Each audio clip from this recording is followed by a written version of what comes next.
Abonnez-vous sur votre chaîne YouTube Fils TV, votre chaîne d'exhortation. Bonjour les amis, shalom à tout le monde, les jeunes, les grands frères, les papas et les mamans. Aujourd'hui, nous allons partager sur quelque chose, sur la relation. Je pense que la plupart, vous voulez entretenir des relations avec les gens, mais sachez très bien que dans la vie, il faut être très sélectif en matière de fréquentation. Tu ne peux pas fréquenter n'importe qui. Tout le monde ne peut pas être ton ami. Il faut être très sélectif.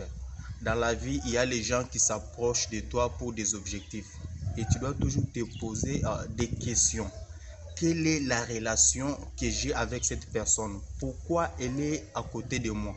C'est très important. Il faut se poser des questions existentielles. Il y a des gens qui s'approchent de toi dans ta vie peut-être pour des objectifs quelconques. Les autres s'approchent de toi parce que tu as quelque chose, ils veulent seulement profiter de ça et puis partir. Tu dois réfléchir. Voilà, je voudrais te parler de 3 personnes qui peuvent te fréquenter et que tu peux appeler des amis. La première personne, c'est un profiteur. Le profiteur, c'est une personne qui s'approche près de toi pour profiter de ce que tu as. Il sait que tu as une belle posture, tu as de l'argent, tu peux dépenser pour lui, il peut te demander quelque chose, tu peux l'aider. C'est quelqu'un qui est là, pas parce qu'il t'aime, mais il veut profiter de ce que tu as. Il faut se méfier de telles personnes. Les jours que ce que tu as va disparaître, lui aussi va partir. Ça, c'est très important. Et deuxièmement, c'est un hypocrite. Un ami hypocrite, il est très dangereux que les Satan. Je dis, il est même très dangereux que les démons. Parce que si tu as un démon qui te tourmente, eh bien, tu peux prier et le Seigneur peut t'aider. Mais quand tu as un ami qui est hypocrite, tu ne sauras pas.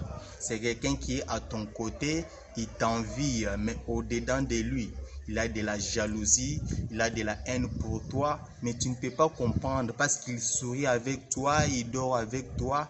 Eh bien, peut-être tu l'appelles mon meilleur ami. J'aimerais dire à quelqu'un ce matin, il n'y a pas de meilleur ami sur la terre. Tu dois faire confiance à Christ. C'est le meilleur ami, c'est Jésus.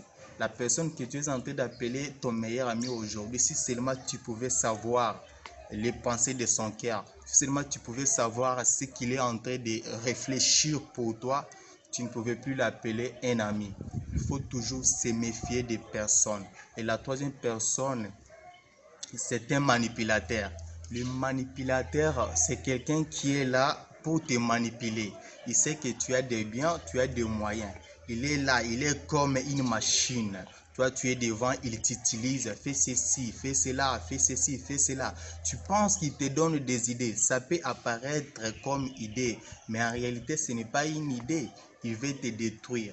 Méfie-toi de telles personnes. Dans la vie, il faut être très sélectif en matière de fréquentation. Et une autre chose, il faut être discret. Tu ne peux pas dire tout à tout le monde. Tu ne connais pas les cœurs des gens. Il y a les gens qui sont tellement indiscrets. Il a quelque chose, il veut partager, il veut dire à celui-là. Non, la personne que tu es en train de dire les choses, les jours où il y aura un problème entre vous, il va tout dévoiler. L'homme est comme ça. Ne cherche pas à plaire à tout le monde. Dans la vie, on ne peut pas plaire à tout le monde. L'homme est comme ça. Même Jésus-Christ sur la terre n'a pas plu à tout le monde. Sinon, on n'allait pas les crucifier. Tu dois comprendre une chose. Vis ta vie comme elle doit. Ne cherche pas à plaire à aucun homme. Tu ne peux pas y arriver. C'est tellement impossible. Je vais te dire, sache bien qu'un homme normal a 3 savoirs. Les savoir-faire et les savoir-être. Les savoirs, c'est la connaissance personnelle qu'un homme a, une connaissance que tu as acquise dans n'importe quel ou tel domaine. Et les savoir-être, c'est la qualité de la connaissance que tu as. Et les savoir-faire, c'est la pratique de cette connaissance. Un homme normal doit avoir ces 3 savoirs et les mettre en pratique. Qu'est-ce que je vais dire par là? Il faut être fidèle dans ce que tu fais. Tu connais quoi? Tu maîtrises quoi? Ce que tu sais, c'est ce que tu peux pratiquer dans la vie. C'est ce qui ferait de toi un homme grand. Ne cherche pas à imiter les gens, ne cherche pas à convoiter les gens.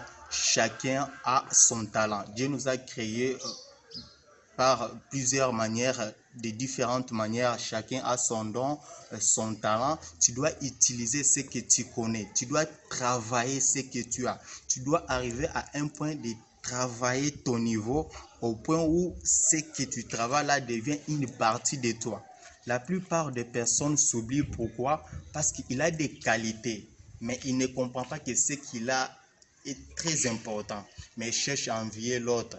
La personne que tu cherches à envier a travaillé ses qualités, ses talents. Voilà pourquoi tu es en train de voir cette personne aujourd'hui en train de progresser. Toi aussi, tu as quelque chose. Dieu ne crée aucun homme vide. Il n'y a pas aucun homme créé par Dieu vide. Nous tous, nous avons quelque chose. C'est le problème de la découverte. Tu dois te découvrir.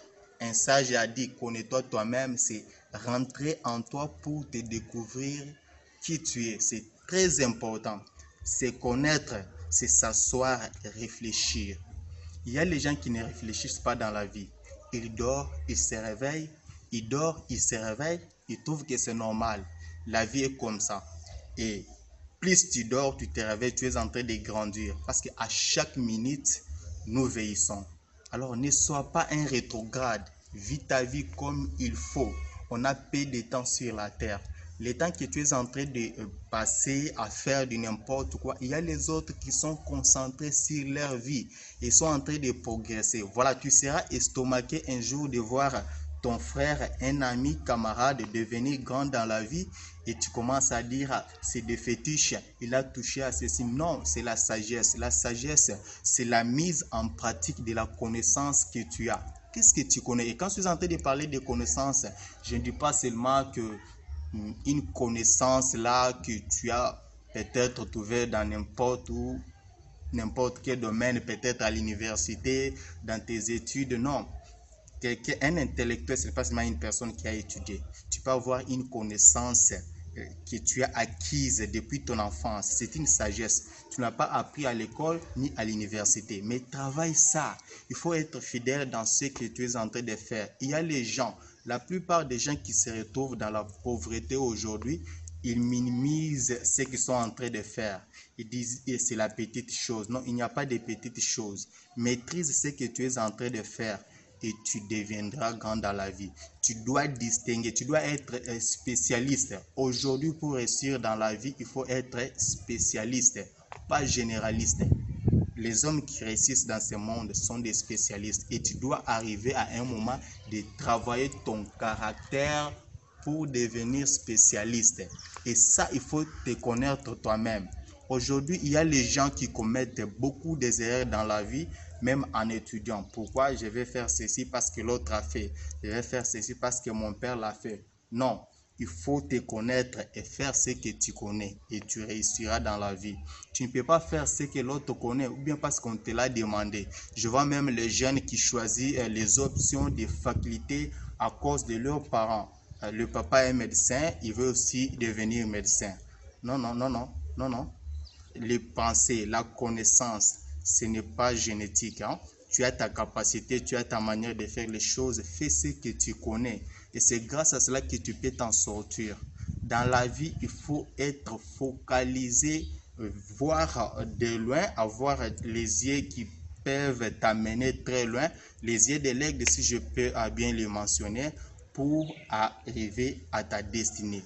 Voilà ce que je voudrais te dire ce matin. Méfie-toi, prends courage. Chacun de nous a quelque chose. Ferme tes oreilles parce qu'il y aura toujours les gens dans la vie qui viendront te décourager. C'est pourquoi j'insiste qu'il faut être discret. Ce que tu connais, pratique-les. Et les gens comprendront toujours à la fin et ils te donneront raison.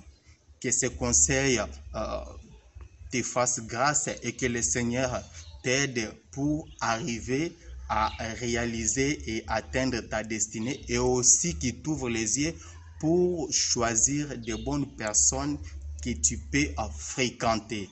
Que Dieu te bénisse abondamment. Merci.